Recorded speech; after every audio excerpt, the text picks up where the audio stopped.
Bukod sa mga naglalakiang kampanya o kumpanya sa bansa, may mahalaga ding papel ang mga micro, small and medium enterprises pagdating sa pagpapalago ng ating ekonomiya.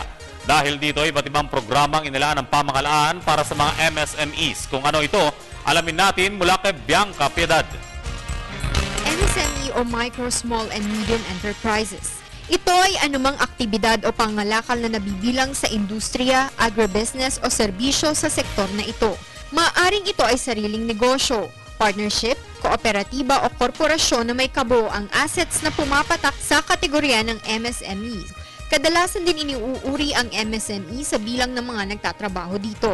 Halimbawa, sa microenterprise, mayroon lamang 1 hanggang 9 na empleyado.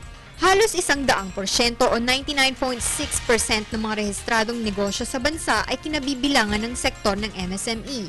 63% ng labor force ang umaasa dito at humigit kumulang 35.7% ng kabuoang kita at value na nadaragdag sa manufacturing ay galing din dito. Malaki ang naiaambag ng MSME dahil bukod sa napapalawak nilang industrialisasyon, napaparami rin nito ang trabaho.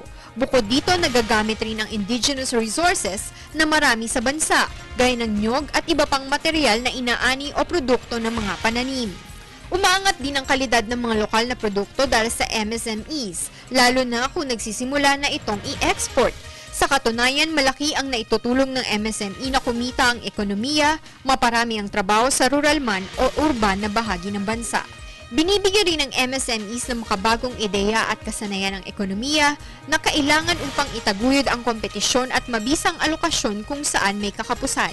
Hindi pa huli magsimula ng negosyo dahil tutulungan ka ng Department of Trade and Industries sa pamamagitan ng MSME Centers sa inyong lugar. Para sa Telebisyon ng Bayan, Bianca Piedad.